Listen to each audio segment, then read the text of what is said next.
Hey everybody, Douglas Blair Roberts here, the brown skinned human, and of course the Super Vader 400 here, back for another video. And this time, as you can see by the title, this is my long awaited, long overdue favorite movies list. In this long video right here, I'm going to try to keep it as short as possible, but in this long video right here, I'm going to count down all of my favorite, my best and favorite movies. And there will be several other favorite movie like lists focusing on various different years. But this right here is my ultimate, my all-time favorite list from all genres. All genres. My favorites, of course, are action, adventure, science fiction, fantasy, and comic book based. But I also enjoy comedy, animation, horror, horror, and of course, yeah, those three, and sports. Those seven genres. I think that's seven. I can't remember at the moment, and I really don't care because I really want to get this video started. But yeah, that's what I'm gonna be doing. So, and before I start, if any of you have seen my YouTube channel or have seen my Facebook statuses and videos, you know what type of movies you know what type of movies I like, and you should know what's gonna be on this list. So with that being said, let's get started right now. It doesn't matter what you think, because once again, just like last time, this is my world.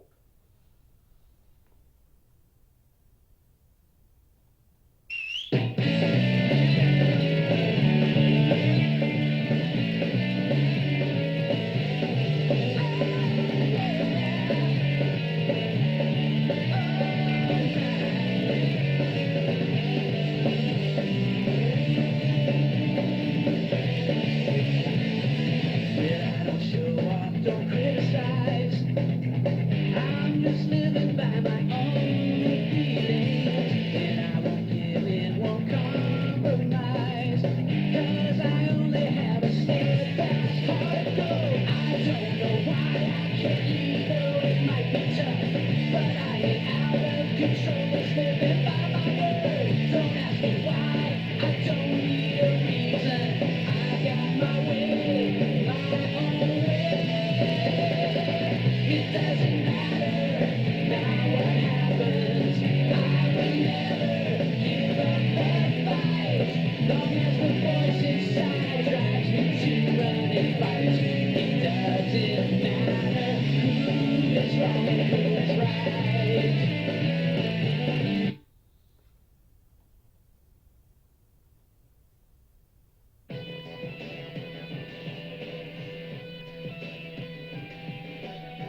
everybody. This is part two of Doug's favorite and best movies list. Since it's been a while since I've recorded the intro portion to this video, there will be small changes in this part two version. There will be a slightly different order of favorite movies that I originally planned, and there were also some last minute additions.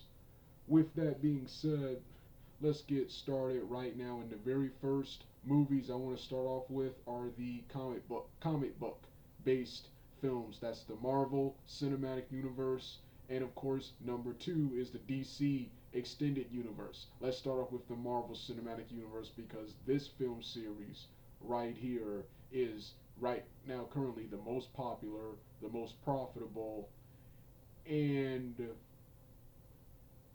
this series right here pretty much started it all and kicked off what I like to call this the 2010s, the age of the age of the MCU and the age of the shared universe style of movies, inspiring other studios to create their own shared universe involving their characters. I also have major appreciations for these films, especially the Avengers film, the very first one, the 2012, for in my opinion, improving the quality of cinema. Everyone now tries harder to make a good film. Each year, each film that comes out, they always try to outdo each other. How can they always say this was good, but how can we be better? So yes, and when it comes to the Marvel Cinematic Universe, my favorite films are the entire Thor, Iron Man, Ant-Man, and Avengers trilogy, followed by Civil War, Doctor Strange, Spider-Man, Homecoming, Guardians of the Galaxy Volume 1 and 2, Captain America 2011, The Winter Soldier, and The Incredible Hulk 2008, with of course the Thor trilogy, Iron Man trilogy, Ant-Man 1 and 2, the Avengers trilogy, Civil War, and Doctor Strange, and Homecoming being the best, followed by Guardians of the Galaxy 1 and 2, Captain America 2011, The Winter Soldier, and The Incredible Hulk. So yeah, in that order, those are my best and favorite Marvel Cinematic Universe movies. Next is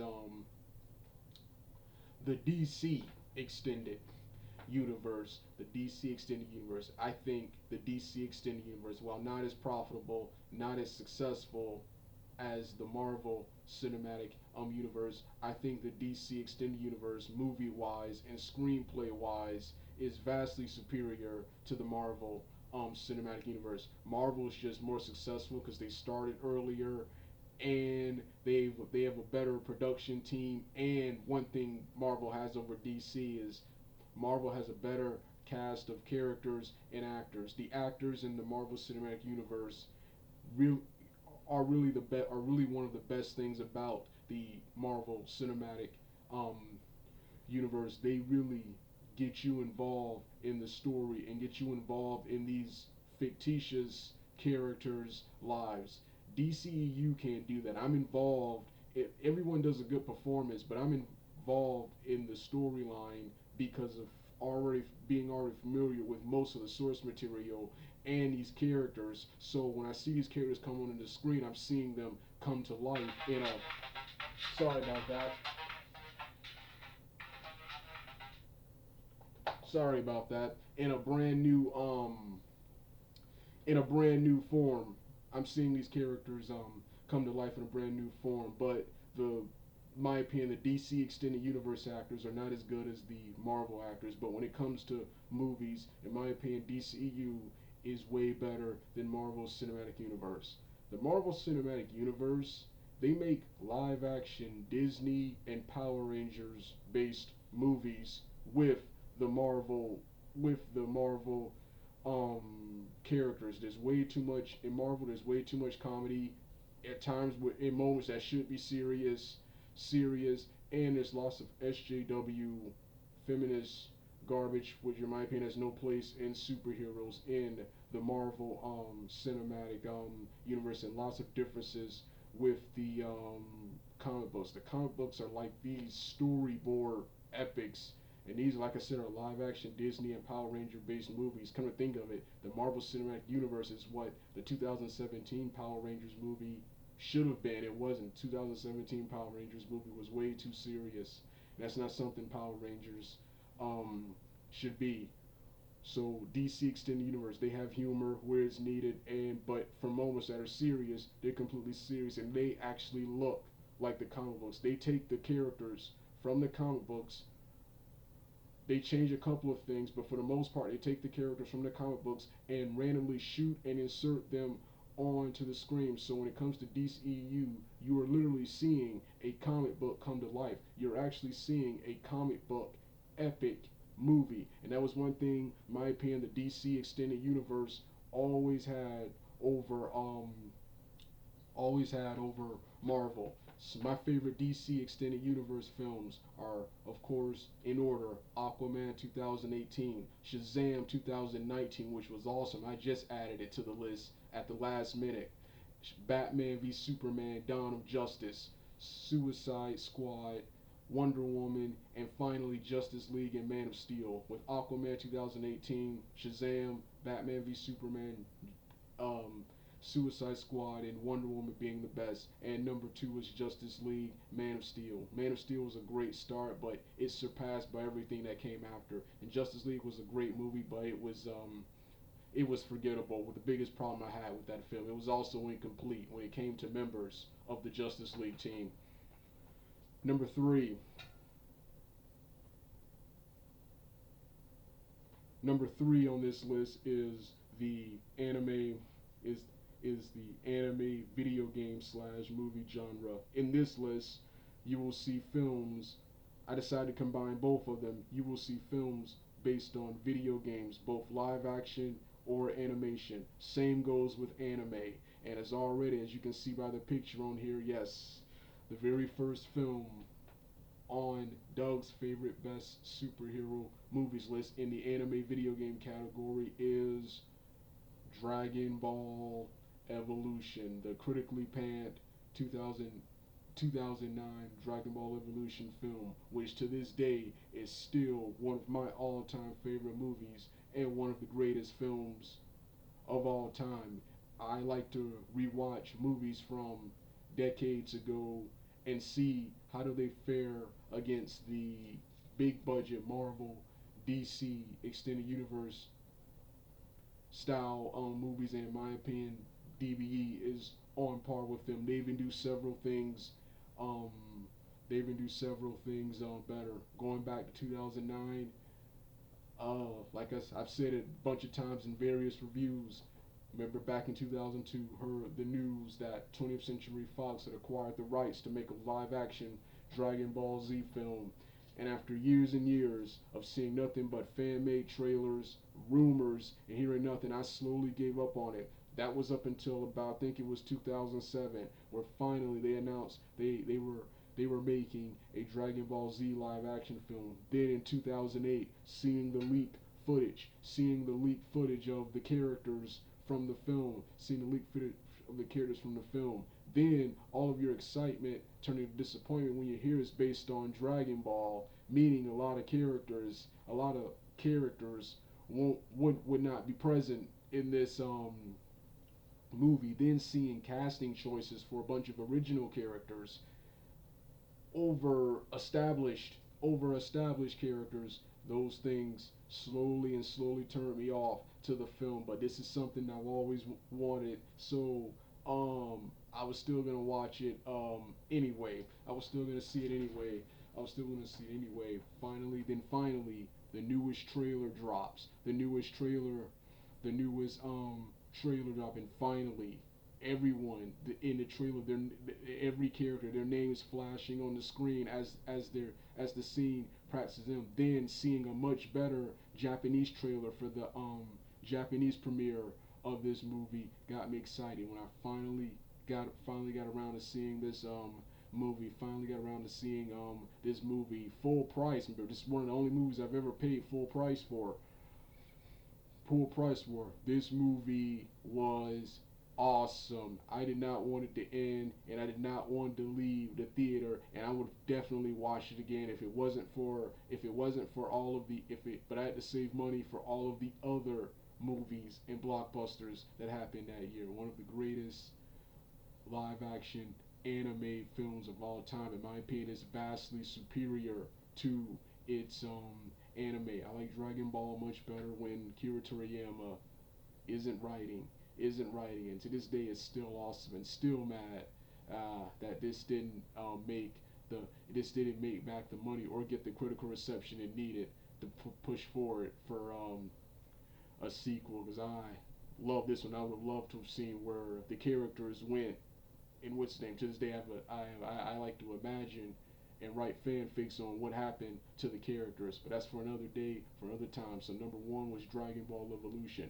Number two is another Dragon Ball film I first heard of in 2006 and finally watched it in 2009 to get ready for Dragon Ball Evolution, and that was Dragon Ball The Magic Begins. And adaptation wise, while villain and special effects production wise was not as good as Dragon Ball Evolution, when it came to adaptation, action adaptation, action adaptation, not just adaptation of Dragon Ball, but adaptation of the Monkey Boy, this film was vastly superior and on par with Dragon Ball Evolution. I love how badass they made Yamcha, Oolong, Oolong, Yamcha, and Oolong. Yamcha was a rival to Goku in this film. Oolong was still a coward, but just like in the Journey to the West novel that the original Dragon Ball was loosely based on, he can still fight. And I love the final battle involving all of the villains King King Horn. Only problem I have is they never made anything else after this. This was a great hybrid combination of Dragon Ball Z, Dragon Ball Z, and um, Masters of the Universe 1987, Star Wars, TMNT, Power Rangers or Super Sentai, and of course Journey to the West, and of course several years before this even existed, Naruto during the scene where Goku was fighting Grandpa Gohan in the forest. So great low budget adaptation of Dragon Ball, even in some ways better than Dragon Ball Evolution. So next is probably the greatest live action anime adaptation of all time. I had them number three because I wanted this to be much more dramatic, and that is the 2018 Bleach movie. Bleach movie. I was more excited for this movie than I was Infinity War, which also came out last year. Last year, I remember back in 2012 when I think it was either 2012 or 10, I can't remember, where Warner Bros. Had announced they acquired the rights to make a live action Bleach movie, and ever since then I've been trying to get information on it. I slowly and slowly forgot about it, forgot about it, or at least just stopped talking about it, stopped hoping for it when I saw nothing being updated about the movie. Then finally, around 2017, 2017, they finally revealed that they made a live action Bleach movie with the actors and everything. And this live action film, unlike some of the other live action films on this list, and the two I just mentioned, live action anime films, this was the anime come to life. Other than changing a couple of scenes, this was spot on with the anime. It was like I was watching an exact replica of the anime and manga with realistic looking people. Realistic looking people had one of the coolest soundtracks of all time. I badly wanted to use the soundtrack in my review, but YouTube YouTube YouTube hit me with a copyright and I had to change the song, so I decided to delete the video altogether and make a new version for YouTube and have the original on my Facebook fan page. But yeah, Bleach. 2018 film was phenomenal. Only problems I had with the film is is number one, the female actors. They really weren't that good. They really weren't that good, especially in comparison to how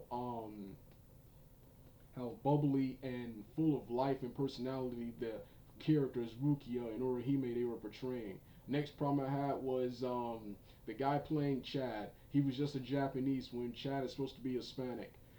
The third problem I had was the promotional behind the scenes material. The choice to release it in theaters in Japan, but only in select theaters here, and release it worldwide through Netflix.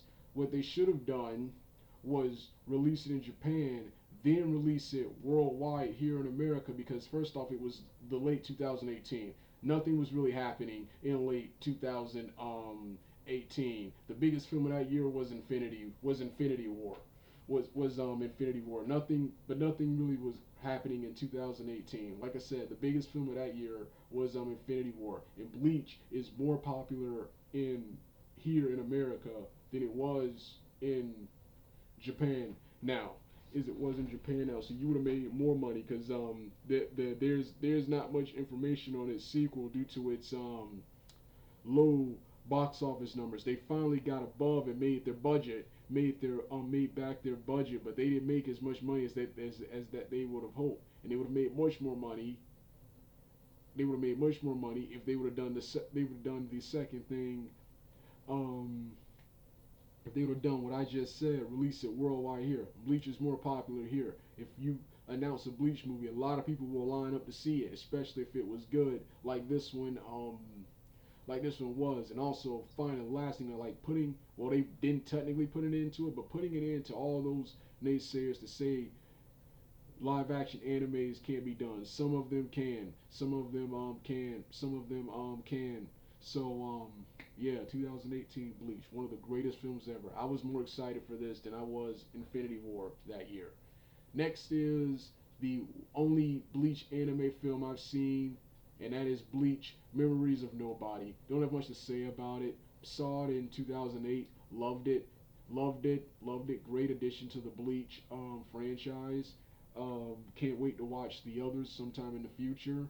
Next is the Naruto movies. First off, you have the first three movies based on the Naruto series. Naruto movie 1, Ninjas Clash in the Snow. Naruto movie 2, Stone of Galel. And the third Naruto movie. The first Naruto movie, I like how Naruto and the gang square off with snow and ice based ninjas. Naruto movie 2, they fight old English style knights with shinobi powers.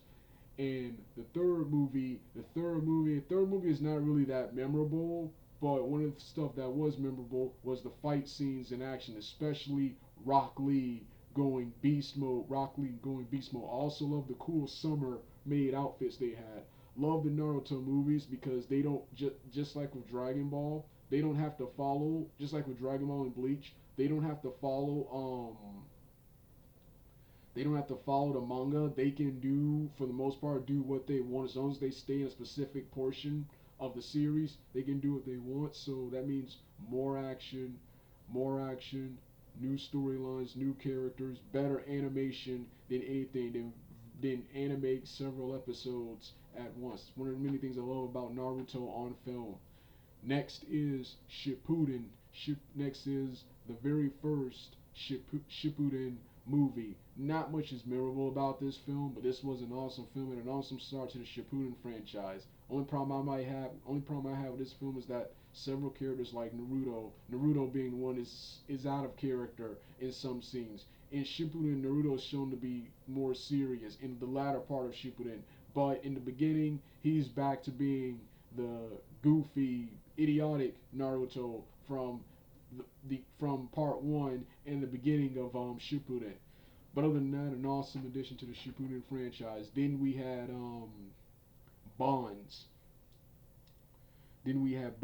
Which Bonds, this was one of the coolest Naruto movies of all time. Not only does it, for the most part, fit perfectly into the anime, unlike some of the others on this list, fit perfectly into the anime and manga, but when back before I understood the power level differences, when I was younger, I'd always wanted to see the Naruto characters fight a superpower Dragon Ball Z character and villain. And the two that came to mind were Cell and Broly. And in this film, they fight Dr. Shino, a character with with abilities to Broly using a special potion that can make his muscles big and charge ki just like a Dragon Ball Z, just like a Dragon Ball Z style character. So yeah, and I got to see that here in this movie. I finally got around to watching. I've been wanting to watch this for several years, but just never took the time to watch. Finally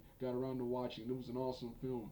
The next is The Last, which unlike the first five movies on this list I just mentioned, this movie is actually canon to the Naruto manga. It's a sequel to the second Shinobi War, which was the final arc of Shippuden, and it features and that's why they call it the last. It features the last of the original Naruto generation before they introduce the next generation in the next movie I'm about to talk about. But before that movie, let's continue with the last. One thing I like about this movie, I love the new character designs. Love the new character designs. I love the new romance, which I was so into that I actually began to hate Hinata in this film for what she did to Naruto.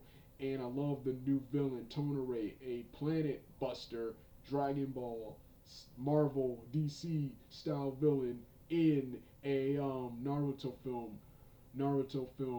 Um, and I love how this took place in a different the final battle took place in a different setting other than Earth. Instead of Earth or another dimension, it took place on the moon. Next is Boruto. Boruto the movie, which I had low expectations for. I didn't think it was good. I didn't think a new generation of Naruto would be good. I am so attached to the characters of the original generation. To this day, I'm still mad that Kishimoto killed off Neji. I respect him for doing that, but I'm mad about that, and I'm mad that Neji in no way form has returned to life like every other character who has died and has returned in the series. So I didn't think Boruto was gonna be good. Boy, was I wrong. This was a phenomenal film. Superior animation, fight scenes, fight scenes. It features a newer, younger generation cast, and but also a continuation of the previous characters from the previous series who are now adults. Um, Adults now. The television series is kind of weak. I like it, but it's kind of weak. But this movie is awesome. Most because it features them already as Shinobi, whereas the television series is before they became Shinobi. I want to see more of what this movie was with them as Shinobi. Sorry about that. I accidentally hit the desk. Next is going to the Dragon Ball franchise again. The first is the 2018 film Dragon Ball Super Broly. Dragon Ball Super Broly is already one of my best films of 2019. It's 19 for me. I didn't see it in 2018. Broly, the biggest thing I like about this film, while this film has a lot of problems, the biggest thing I like about this film is the fact that my man Broly, one of the greatest things in the Dragon Ball franchise, yes, I'm a Broly fanboy. I'm a Broly fanboy. And was so happy to hear that he would be canon in this Dragon Ball based movie, and he was the MVP of this film, and he was the character I came to see, and I got plenty of it. He busted so much butt in this movie right here, and and I haven't been excited for anything Dragon Ball in a long time because up until this point. Up until this point, and Brawley's gonna be in the series more. He should make this series a whole lot better. He probably saved the franchise because without him, the movie would have been one of the worst movies ever, like the previous two were, and the entire Super was. Next is Brawly. Next is Brawly, the legendary Super Saiyan. Broly the Legendary Super Saiyan. Back in 2003, when I saw this film for the first time, I thought it was the greatest thing ever. Actually, this was the peak of Dragon Ball. This and GT were the peaks of Dragon Ball. Dragon Ball would never reach the legendary heights that this movie and GT reached, because that series was always about quantity over quality. And once you give us so many powerful characters, including characters like Broly, Cell, and the baby Shenron and Super 17, you can't really show me anything else that's powerful. Show me anything else that was powerful. And while I do have a problem with Broly's motivation, actually I don't have that much of a problem with, since I understand why they had to do it. I'll talk more about that in a review. But see, Super Broly had a better Broly, but this movie, my opinion, was a better film. Story and animation wise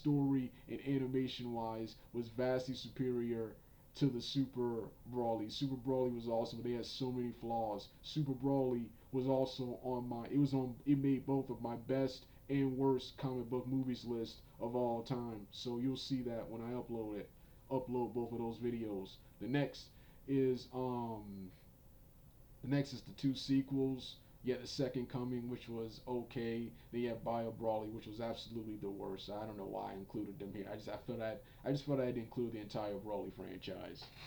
Next, we moving on to the Fist of the North Star franchise. First, we have the 1986 Fist of the North Star, which is an alternate retelling of the first several chapters, the Shin arc, the short-lived Jogi arc, and the final confrontation between Ryle and Kenshiro, and my introduction to the anime portion of Fist of North Star. My introduction to Fist of North Star was the video games. There was Last Battle for the Sega, and a Game Boy game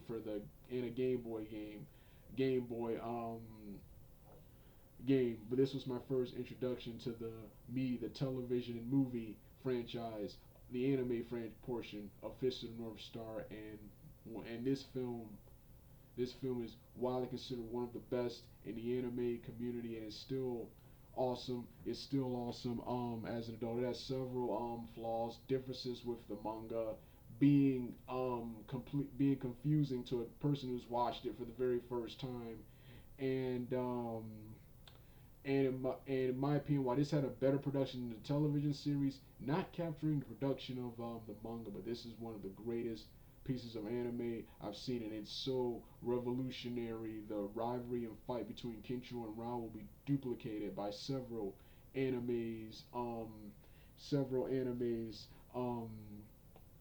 after this. I also like how they have the uncut violence and gore that was also missing from the television series, even though you don't need it there. So yes, one of the greatest pieces of work in anime fiction. Next is the live action 1995 Fist of the North Star film, which has a mixed to negative reception. Some people like it, a lot of people hate it, but it's one of my all-time favorite films, and it's really good for a B movie. Wish this movie is low on the list, because I wish this movie had the same budget as other movies like Dragon Ball, the Marvel and DC cinematic universe, or hell, even the Mortal Kombat movies, which I'm going to talk about later in this list right here. But Fist of the North Star 1995, and one of Gary Daniels' best movies and best roles in my opinion. And Costas Manuel was an awesome antagonist in Shin. He looks just like him too. The supporting cast was pretty good too. Big Van Vader makes an appearance in this film, and Chris Penn in one of his campiest, the late Chris Penn, in my opinion, one of his best and campiest roles of all time. So yeah, Fist of the North Star 1995. Yeah. Next on this list, we move over to the Guyver Bio Booster franchise, manga and anime franchise. First, I'm going to start with the sequel, with the straight-to-video sequel, which is widely considered one of the best comic book movies today, and I still consider one of the best comic book films and anime films today, and it's even on par with the big budget films of today, and one of the closest adaptations you get to a manga and anime. Then you had his prequel, the 1991 film, which really wasn't that good. It was okay. Storyline was good, but the acting, especially from the main character, wasn't that good. And adaptation-wise, took a lot of liberties. This was more closer to the 90s Ninja Turtles film and Power Rangers. Power Rangers, even 2 years before that, would even be a thing. But unlike the sequel, this actually saw theatrical release and didn't do that bad at the theaters. Next, we move over to the Street Fighter franchise. You have Street Fighter 2, the anime film, widely considered one of the best, not only one of the best video game adaptations, but and Street Fighter adaptations, but one of the best animes of all time. You have the English version, which was pretty good, but hasn't aged well and is kind of cheesy by today's standards. Then I just recently saw it, the superior Japanese version, which still holds up today, and is the way this movie was meant to be watched. Only problem I have with this movie, nothing came after it, even though the film sets itself up for more stuff. Nothing came after it. Nothing came after it, and while every Street Fighter character from the Street Fighter Turbo 2 Turbo franchise appears, only 4 to 6 of them play a big role in the film. And they took a lot of liberties with the game, even though this was the closer adaptation than the live action film. Next is Street Fighter Alpha, which I thought story and film wise was vastly superior to the anime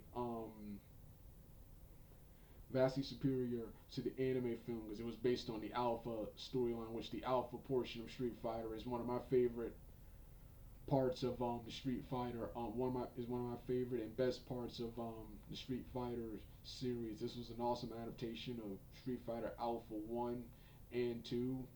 Alpha 1 and 2. My only problem was there was never any follow-up, even though the film ends with Ryu and Akuma fighting each other. I wish they would have adapted Street Fighter Alpha 3, which that show us what happened between the fight between Ryu and Akuma, then as Ryu's first confrontation with the villainous M. Bison. But another awesome adaptation, in my opinion, one of the best in the anime industry. This has a mixed negative reception. Some like it, some don't. Next is Fatal Fury, the motion picture. Another great underrated anime adaptation. This is hugely popular. Not to the level of Street Fighter 2, the anime film, but hugely popular. Once again, story-wise was vastly superior. Story and adaptation-wise was vastly superior to the Street Fighter 2 anime film. Fatal Fury was based on the Fatal Fury video games, but unlike the first two animes, this motion picture right here features an original story with a storyline more similar to Saint Seiya and the various armor-based animes than Fatal Fury. Next is the prequel, the second prequel, New Battle, which was based on Fatal Fury 2 and features Terry Bogart's battle with the main antagonist of Fatal Fury 2, Wolfgang Krauser. Then you have the very first one, Legend of the Hungry Wolf, which features Terry's first battle with his arch nemesis. It features the Bogart brothers, Terry and Andy Bogart's battle with their arch nemesis, Geese Hauer, in a loose adaptation of the very first Fatal Fury game. Next on this list is another SNK fighting based game, an armored anime in Voltage Fighter Go Kaiser. Don't have much to say about this other than that it's another awesome armored anime, and it features character designs from Masashi Obari, something like that, who did the Fatal Fury adaptations. Next is the Vampire Hunter franchise. First you have the 1985 Vampire Hunter D, widely considered one of the best in the anime community. In my opinion, it's awesome, but it's only okay by today's standards. The sequel, Bloodlust, is much better. Much more action and a brand new team. Even though I thought characters from the very first Vampire Hunter D were better and more memorable. Next is oh yes, time for the video games now. Next is Mortal Kombat 1 and 2, which of course is Annihilation. First, with Mortal Kombat 1, you have the animated prequel, The Journey Begins, which explains the backstory of Scorpion, Sub-Zero, and Goro, who are not elaborated on that much in the Mortal Kombat live action film, which this animated prequel was actually, in my opinion, a better adaptation of Mortal Kombat than the two films that came after. Then you have Mortal Kombat 1, which in my opinion, movie-wise, is to this day one of the best video games of all, one of the best video game based movies of all time, and one of the closest adaptation, being vastly superior to Super Mario Brothers, Street Fighter, and of course Double Dragon, Double Dragon, Double Dragon. Then you have Mortal Kombat 2 Annihilation, which production wise is inferior to the first one, but in my opinion, adaptation wise and character wise and action wise, in my opinion, it's vastly superior to the very first Mortal Kombat. I still to this day consider these two of the best martial arts action films of all time. Just like with other films, I consider them to be on par with the big budget Marvel and DC cinematic universes. Mortal Kombat Annihilation, in my opinion, did Justice League better than Justice League did, in my opinion. Next is Street Fighter 1994. It's down low on the list, but I consider this a great alternate world of Street Fighter, and this series had, in my opinion, one of the best and most memorable portrayals of Bison of all time, in the late great Raul Julia, who's one of the MVPs of this film, alongside Andrew Bryanowski, who plays Zangief. In the live-action adaptations of Guile, Ryu, Ken, Chun-Li, Honda, and Balrog and Vega, the closest adaptation, and Sagat were pretty good. It's the new characters with Cammy, T-Hawk, and DJ who got nerfed, and Captain, who, all those characters who got nerfed. So yeah, but a good alternate version of Street Fighter and the very first successful video game based movie. Next is The Legend of Chun-Li, Chun-Li. This was pretty good movie. This was a pretty good film, but it's kind of terrible. Too much Nolan and Smallville thing. Too realistic. Too realistic. The biggest problem out of this film is too realistic. And not enough characters. Even though they said they were making a Chun-Li based movie, not enough the characters, and way too realistic when it came to the costumes. But a pretty good film with the cast, in my opinion, one of the best things about this film being great. I like how they had, while Neil McDonough was not as good as Raul Julia's Bison, I like how he portrayed a younger, more healthier Bison in comparison to Raul Julia's Bison. I also like how the characters fought and moved like the Street Fighters, and I also love the one of my main reasons for seeing this film was the return of Robin Shou from the Liu Kang from the Mortal Kombat movie franchise, as the weaker but still capable of again. Next is Dead or Alive 2006. Never played Dead or Alive, but this is one of the greatest martial arts comedy video game based movies I've ever seen, and it looks like the game. I came to see the Ryu Hayabusa, the ninja character from Ninja Gaiden, who that's set in the same universe as this series, and it was good. But like I said, I don't have much to compare it to because I've never played Dead or Alive. From what I've seen, it looks like the video game. Next is Tekken 2009.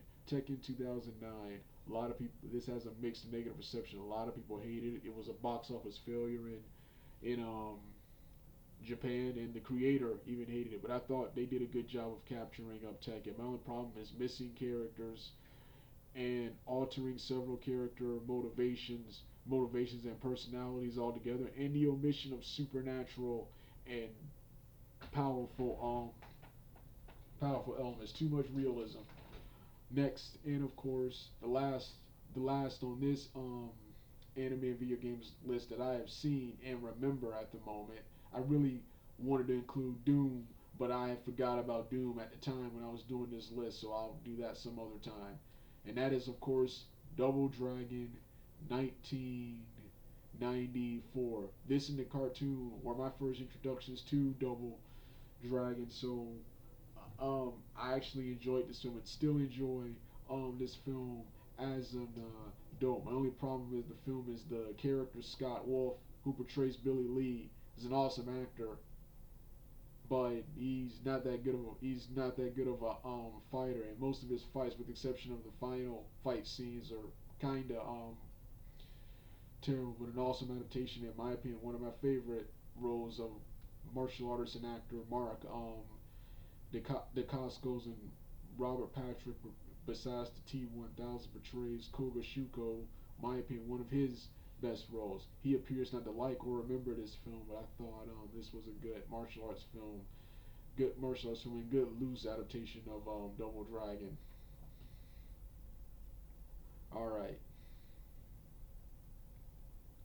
man, I talked longer than I wanted to. I wanted this to be faster. Sorry about that.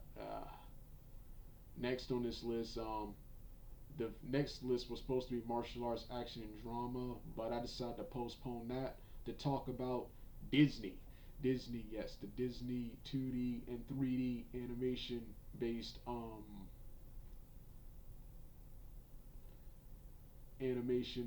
films. The first film on this list is we're gonna start off with the Disney animation films. We're also gonna include other animation films from other studios on this list. Let's start off with the Disney films. We got Hercules, Tarzan, The Sword and the Stone, Beauty and the Beast, Aladdin, Mulan, A Bug's Life, Peter Pan, Toy Story 1 and 2, Lion King 1, 2, 1.5, Meet the Robinsons, Wreck-It Ralph, The Incredibles, 2004, Trolls, 2016, Captain Underpants, 2017, Astro Boy, 2009, Kung Fu Panda, Shrek 1 and 2, Finding Nemo, Chicken Little, Bionicle, The Mask of Light, and 2, and the third film, the 2017 emoji film, Finding Nemo. Finding Nemo. Chicken Little. No. The emoji movie was last. My bad. I already said Finding Nemo and Chicken Little. These are some of my all-time favorite Disney films. Not going to go into that much detail because I've already been talking longer than I planned to be talking in this video right here. Like I said, I try to keep these videos short as possible. Once I start, I can't stop, man. And yeah, these films right here, I decided to move them up the list because these films are some of my all-time favorite films and are some of the most revolutionary, considered some of the best in animation. History. So I decided to have these go next. Next is another change to the list. Next is the fantasy epic films. And the very first on this list is the hugely popular and also hugely hated Twilight Twilight Twilight series. Twilight series got into Twilight in 2009 after seeing Dragon Ball Evolution. I saw the very first Twilight film and loved it. Then I saw New Moon and got into the books, and I've been a huge fan ever since, with Twilight, New Moon, Eclipse, Breaking Dawn 1 and 2, and the original Twilight being the best. I love their new unique take on vampires and of course werewolves and the entire fantasy horror genre. So yeah. Next is um the Chronicles of Narnia Part 1, 2, and 3. Love the Dark Ages, the Renaissance era with knights, dragons, noblemen, and fantasy-based creatures. And Chronicles of Narnia is one of the best children books and one of the best fantasy film epics of all time. Next is Percy Jackson, Lightning Thief. I've only seen the original, the 2010 version, and that film was an awesome fantasy epic with comic book undertones. And then, of course, in 2009, The Cirque du Freak, The Vampire's Assistant, which bombed at the box office, but in my opinion was a pretty good film. I would have loved to have seen. Would have loved to have seen more. So yeah, these are my This is the fantasy epic. Next, we go back to the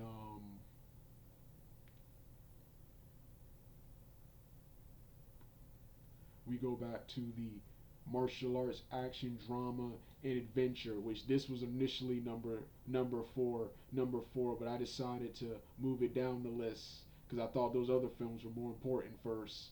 The next was and these this is the B movies of the 90s, and 80s. I thought these B movies were better than some of the big budget blockbusters at the time. The first on this list is Shoot Fighters Part 1 and 2, starring martial artist actor and now martial arts teacher Michael Bernardo. Bernardo, who is best known for his role on a television series called WMAC Masters, a martial arts live action series that's terrible. And of course, William Zabka, Johnny Lawrence from The Karate Kid, who portrays a more heroic and main character in this film. In these two films right here, you have the first film, which in my opinion had a better cast and a better storyline. Then you have the second film, which continued from the storyline from the first one and has much more action and a brand new cast. Not as good as from the first film, but a brand new cast and way more action. Then of course, there's Heat Seeker 1995, starring Keith Cook, Reptile, and Sub-Zero from Mortal Kombat and Mortal Kombat Annihilation, respectively. He had his own short B movie career, which still continues to this day, despite his age. Continues to this day, and my opinion, one of his greatest film appearances, besides the Mortal Kombat appearances, was this kickboxing MMA kung fu hybrid film that's like it. This was film. I don't think this was the intention, but this film was like a live action realistic killer instinct based movie. But I don't think that was the intention. But that's one of the many things I loved about the film. The next films are Blood Fist 1 and 2, Virtual Combat, a Matrix video game style martial arts film, Night Hunter 1996, a vampire hunter style film, and Ring of Fire 1, 2, and 3, which are a couple of street fighter gang style movies. And all of these movies star my man, martial artist, kickboxer, and actor Don the Dragon Wilson, who was an awesome B movie actor. He was a phenomenal fighter, but he didn't have much of a personality. That's why most of his career were B movies. But these B movies were, in my opinion, some of the best martial arts films I, of course, have seen. Was introduced to Don the Dragon Wilson through Batman Forever. He's the green neon punk leader Robin fights when he steals the Batmobile. And next is Firepower 1993, which stars the late great Jim Hewing, the Warrior, as one of the antagonists, and stars another guy named Chad McQueen, cool martial artist named Chad McQueen, and my boy Gary Daniels, but he's a co-star because his character gets killed off in this movie. But yeah, Firepower, great science fiction post-apocalyptic cage fight film. Next is Universal Soldier 1992, Jean-Claude Van Damme's answer to Arnold Schwarzenegger's Terminator franchise. The very first Universal Soldier, an awesome film. That fight between Dolph Lundgren and Jean-Claude Van Damme, one of the best ever. And one scary scene where they're skating down the Hoover Dam, and that's not CGI like in modern films of today. Not a lot of stunt doubles, not a lot of CGI. This was Van Damme and Lundgren in their prime. Next is the sequel, Return, which has my boy Goldberg in the film and martial artist Jai White as the antagonist. as the antagonist. Then of course, Regeneration, the last good one in the franchise, which has um Alexander Orlovsky, Dolph Lundgren, John Claude Van Damme, and John Fu Jin from Tekken makes an appearance in this film. And this was the last Universal Soldier film I saw, in my opinion, the last good one. I've never seen Day of Reckoning, but that doesn't look all that good. Next is Lionheart, a Street Fighter style film starring Van Damme. This was more Street Fighter than the actual Street Fighter film Van Damme starred in. Next is Double Impact. My opinion, John Claude Van Damme's Double Dragon style movie. Great martial art team up based film. Based film based film Jean Claude Van Damme, one of his best, playing two dual roles. The film itself is average at best, but the fact that Van Damme plays two roles is one of the most memorable portions of this film. Next is one of Van Damme's best received films, and widely considered one of his best, the time traveling martial arts film Time Cop. Time Cop. Then of course, my opinion, Van Damme, one of Van Damme's best and most underrated films, and Van Damme in his prime, Kickboxer, 1989. Then you had Kickboxer 2, which in my opinion, there's a new guy named Alan Musai who was even better than Van Damme.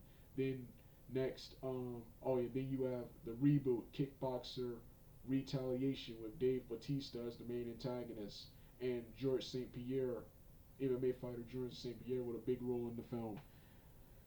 Then we move over to the Bloodsport franchise. You have I thought the sequels were much better than the first one. Bloodsport 2 and 3, starring Daniel Bernard, Zero from Mortal Kombat, and he also had a big role in The Matrix Reloaded, which people know him from. I always thought he was a better martial artist than Van Damme, but he didn't have quite the personality Van Damme had. As far as acting ability, both of them are pretty much about equal, but he didn't have the charisma Van Damme had. But he was a much better, much more realistic martial arts films. And Bloodsport 2 and 3, in my opinion, were much more entertaining than the very first one. Then you have the very first Bloodsport film, which in my opinion is overrated. But this is a young Jean-Claude Van Damme. Jean-Claude Van Damme. I love Donnie Gibb in this film, who was one of the MVPs of this movie, and it's the film, one of the films that started it all for the martial arts genre. Most of these other films on this list would not be here if it wasn't for this film starting it all. But this film is overrated. This film is overrated. Cheesy, unrealistic fight scenes, bland characters, and just totally unrealistic. Next is Best of the Best, a deathmatch style taekwondo film. And that's all I gotta say about that. Enter the Dragon, one of Bruce Lee's last film. Way of the Dragon, in my opinion, one of Bruce Lee's best films. That final battle between him and Chuck Norris is still one of the greatest fights I've ever seen. Then you got The Chinese Connection, an awesome film. Game of Death, Bruce Lee's weaker film, but I love how he did something different. I love the inclusion of basketball player Kareem Abdul-Jabbar as one of the antagonists. Fist of Legend 1994, remake of The Chinese Connection with Jet Li, with my boy Jet Li, which this film was much bigger, much more action oriented, and much more modern. One of Jet Li's finest films, in my opinion. Next is the Once Upon a Time in China, a series with Jet Li appearing in the first 3 and the last 2, I think, starring a brand new actor. Then of course Flashpoint.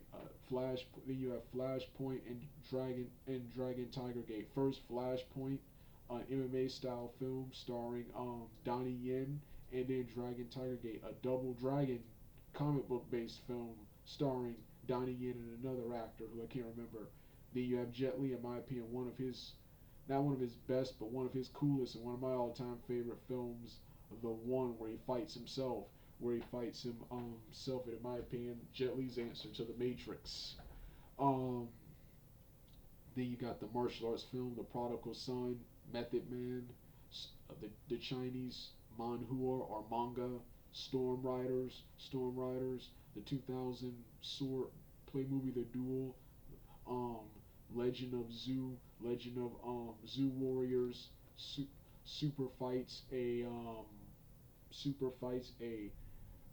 pro wrestling MMA style martial arts film, and um, American Samurai, and of course Showdown in Little Tokyo, the real Double Dragon, starring Brandon Lee and the late Brandon Lee and Dolph Lundgren. What the Double Dragon movie should have been and wasn't.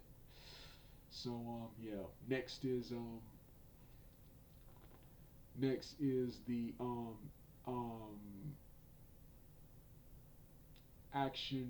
action adventure based genre, action adventure based sports genre, starring with the first film on this list being right here, The Predator, 1985.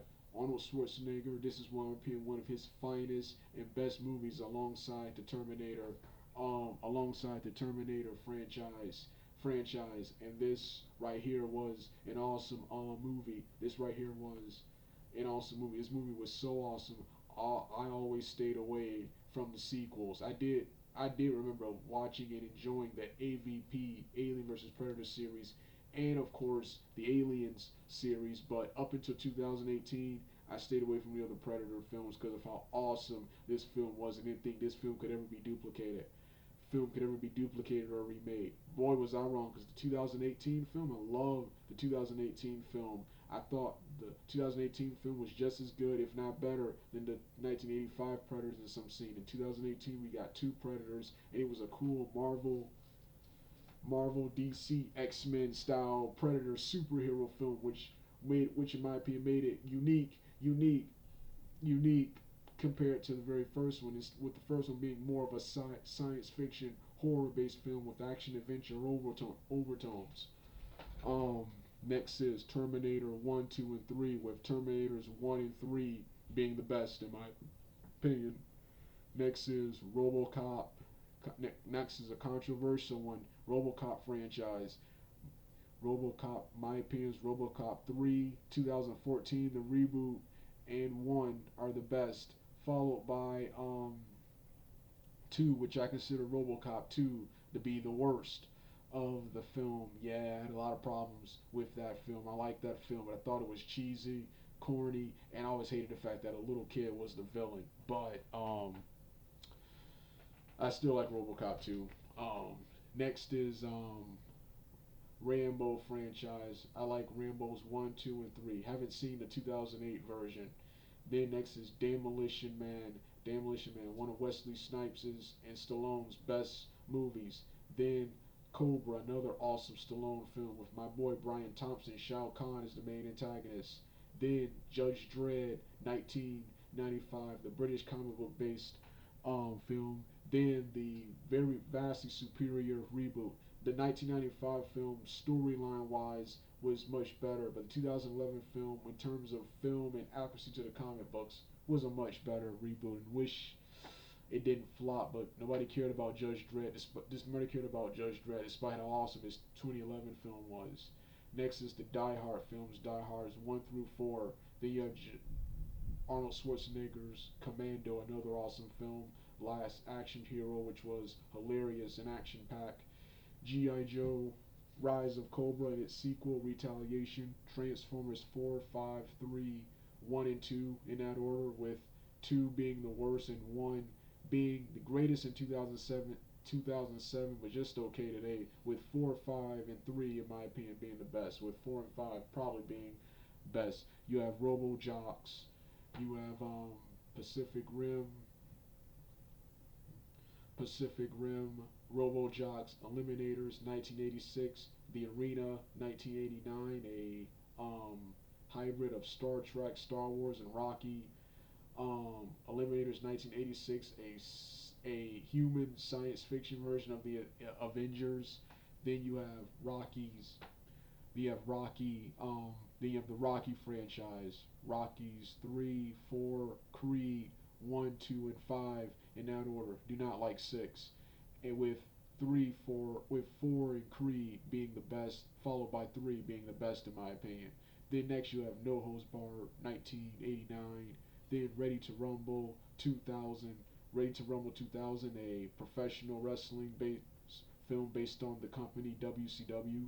That's more comedy That's more comedy, but I'm there for the action, adventure, sports, and wrestlers. So I put it here. And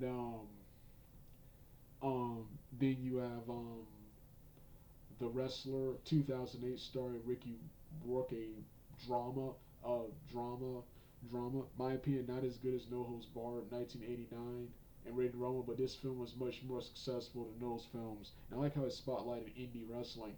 And the last one on this list is the Chronicles of Riddick, one of Vin Diesel's best films, in my opinion. Pitch Black was good too. So yeah, that was the what's name. Now it's time for another. Now it's time for a horror, sci-fi, comic book, action. First on this list is the 1997 Spawn film, the very first motion picture to feature an African American brown skinned character as in film. It had a mixed to negative reception when it came out back in '97, but I still consider to this day one of the best comic book adaptations of all time. And for the time, the '90s was extremely close to the comic books, only changing several things that had to be changed. That had to be changed. I thought that was a good adaptation and one of my all-time favorite comic book-based films and one of my all-time favorite roles from Michael Jai White. Next is the animated series, which the animated series was released on DVD as a film series. Season 1 is movie 1, Season 2 is movie 2, and Season 3 is movie 3. I like all 3 seasons. I like the animated series more for including more material from the comic books, like one of my favorite villains, Overt Kill. Next is the Power Ranger franchise. We have the very awesome 1995 Mighty Morphin Power Ranger based film based movie, the 1995 Power Ranger film.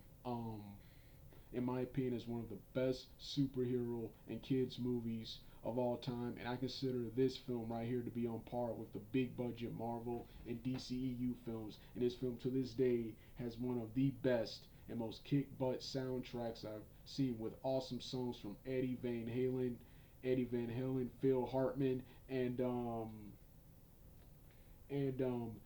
Shampoo and many more, man. Then you have Turbo, a Power Rangers film, which this film wasn't as successful as the previous one. This film was a sequel to the Power Rangers Zeo series and a prequel to the television series, which was one of the biggest problems with this film. It should have been straight to video because it had a television, unlike the first film, which had a Hollywood movie style budget.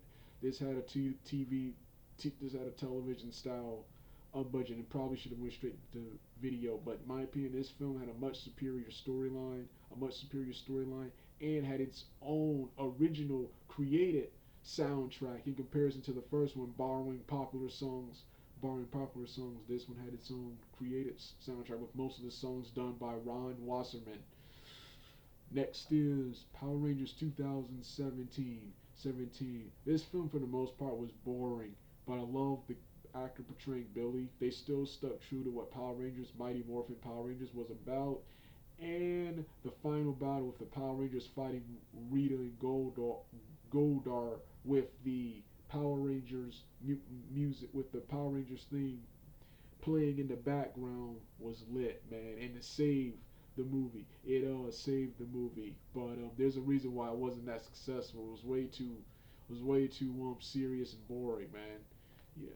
Next is a film I just added, was Dr. Mordred 1992, which was originally going to be a Doctor Strange film, but they couldn't secure the rights, so they took it together and made something else. Made a cool beast sorcerer fantasy based film starring Jeff Combs and Brian Thompson as the villain Cabal in this film. Next is I, Frankenstein 2014. My opinion, one of the best films of 2014. It was also one of the most critically panned and least successful films of 2014, but in my opinion, it was one of the best. Great comic book adaptation of I, Frankenstein. Problem with this film is most people think it's an adaptation of the I think that's her name, Marv Shelley novel from the 1800s, but it is not. It is a comic book. It is based on a comic book series. Next is Dracula Untold. Great remake and retelling of Dracula. Love the Twilight series, but it's good to go back to what Dracula and vampires were about. Next is the 1987 He-Man and the Masters of the Universe film. My opinion, one of the best films of the 80s, despite it being a flop. One of the best films of the 80s. It's just okay by today's standards, but an awesome adaptation of He-Man, especially in the 80s where technology wasn't where it was yet. Next is Van Helsing 2004, pretty much live action vampire hunter D, Hunter D, which I'm still waiting for that movie too. Next is Return of the Living Dead Part 1, 2, and 3, with Part 1 and 2 being the best, followed by 3, then of course Night of the Living Dead and Dawn of the Living Dead, which started it all for the franchise. But the first two are always the best. Next is Wolfman 2000, Wolfman 2010, Wolfman 2010, great remake, great violent, gritty remake of the Wolfman series. One of the creepiest films I've seen. The film is more superhero than horror, but just the way the Wolfman kills people is just scary, man. This and Return of the Living Dead and the next two films I'm going to talk about, The Mummy 1 and 2, are some of the scariest movies I've seen. I still have nightmares from The Mummy. The tiny bugs that eat people alive, I still have nightmares from that movie. 3 was good too, despite you just couldn't top 1 and 2, but 3 was a good film, and I enjoyed Jet Li and enjoyed what they tried to do. Then of course you got Hellboy 2000, Hellboy 2004, one of the best comic book adaptations of all time. He had Golden Army, which was even better.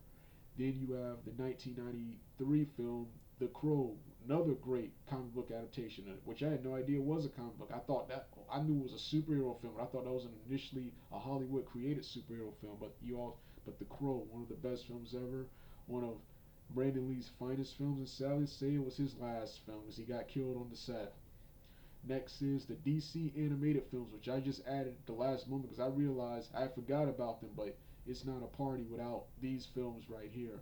First is Batman, Mask of the Phantasm, Sub-Zero, Return of the Joker, versus Batman versus Dracula, Justice League The New Frontier, Justice League Doomsday, Superman Doomsday, Justice League Dark, First Flight, Emerald Knights, and Justice League versus Teen Titans, followed by other films from other studios like Hellboy, Sword of Adams, Blood and Iron, which I saw on Cartoon Network back in the 2000s, Doctor Strange 2007, Invincible Iron Man, and Hulk versus Wolverine and Thor, where Deadpool has a big role in those films. Each of these animation adaptations are sometimes better than their live action adaptations, and just a huge fan of Doctor Strange and Iron Man. I love the 2016 Doctor Strange film, and the 2007 anime film is one of Marvel's best anime features. So yeah, next is Marvel. Next is Marvel. Oh yes, next is the Marvel and DC um original Marvel and DC action based films. This is the original cinematic universe, which is not really a cinematic universe because none of these films are in a universe with each other, but they started it all. And some of them led to the very epic MCU and DCEU we have of today. First is X-Men 2000, followed by its sequel United, Last Stand, X-Men Apocalypse, Days of Future Past, Wolverine Origins, then Daredevil 2003, Ang Lee's Hulk 2003, The Punisher 2004, Warzone in 89 with Dolph Lundgren, Ghost Rider 1 and 2, Spider-Man 3, 2 and 1, Fantastic Four 1994, and 2005, and Rise of the Silver 2007, Blade Trinity 2 and 1, Watchmen, Green Lantern 2011, Batman 89, 92, Forever, and of course Batman and Robin, Superman 1, 2, 3, 4 returns, and Constantine and Swamp Thing Part 1 and 2. Then movies from other studios such as The Toxic Avenger 1984, and the sequels with 2 being the best, and of course Ghost Rider 2, Ghost Rider 2, 1, and even the Terrible 16, which I enjoyed. Next, I mean Ghostbusters 2, 1, and 16. Yeah, Ghostbusters, not Ghost Rider. Ghostbusters. Yeah. Next is the Teenage Mutant Ninja Turtle franchise, TMNT 2014, Out of the Shadows, the best, and TMNT 2007. And the last movies on this list are the Disney live action films and the live action animated hybrid and fantasy. Let's start with the live action Disney films. We have Camp Rock 1 and 2 starring Demi Lovato and the Jonas Brothers and several other American and Canadian based and one British actors. Hatching Pete, a film starring Jason Dolly from Good Luck Charlie and Corey in the House, and Mitchell Musso and Tiffany Thornton from Sonny with a Chance, who her and also performed the awesome soundtrack Let It Go song from this film. Then you have Stuck in the Suburbs starring Brenda Sung and Brittany Panabaker, Pixel Perfect, a film starring Ricky Ullman, a musical starring Ricky Ullman. Then Even Stevens movie, which was used to end the Even Stevens series. One of the best episodes of the Even Stevens series, in my opinion, was this movie. Don't Look Under the Bed, one of the scariest movies for Disney Channel, starring that black guy from Even Stevens who bullies Ren and Lewis and Even Stevens. Then Halloween Town 1, 2, and 3 with Halloween Town 1, 2, and 3, Brink, the skateboarding movie, and last but not least, the basketball film Full Court Miracle. Full Court Miracle. Honorable mentions would be Going to the Mat, which I just added because I forgot about it when I did this list. The wrestling based movie, and one of the only films that got me interested in high school wrestling. Next is the live action animated hybrid and fantasy genre. Can't believe I forgot about this, but first is The Page Master, starring the McClunkin kid, the guy from Home Alone. Home Alone I've never cared much for. But this is the film I best remember him for. It's down so low on the list because despite how awesome it was a financial failure and it's not memorable. But the film is an awesome story, great use of live action and animation. The film is scary as hell, and one of the best soundtracks ever. It's just one of the most beautiful films I've seen. Next is James and the Giant Peach, another childhood favorite of mine. Then after that is Space Jam. One of my all-time favorite 90s film. Bugs Bunny, Michael Jordan, the 90s basketball cast in one film. Next is Who Framed Roger Rabbit. All the Disney, MGM, and Warner Brothers cartoons coming together for one live action film. Next is Ferngully 1 and 2, with 2 being even better. And last but not least on this honorable mentions, can't believe I forgot about it, that was Quest for Camelot. I intentionally left Quest for Camelot off, but decided to add it back because how much I like it, because that really isn't that good by today's standard. But it had one of the best soundtracks ever and was hilarious. And it was based on King Arthur, which I love. Then of course you have what's that other film? Oh yeah, that 1996 film starring that woman with the supernatural powers, Matilda, which I also love. Another all-time favorite childhood film of mine. I forgot about that film. I definitely wanted to include it here, but I forgot about that film. But that's it for right now, Doug's. That's it for Doug's favorite movies. I talked longer than I want to. If you don't want to hear the rest of the music, turn the exit the video right now. Oh, well, I'm done. I'm finished right now. Time to hit my music. This was my world.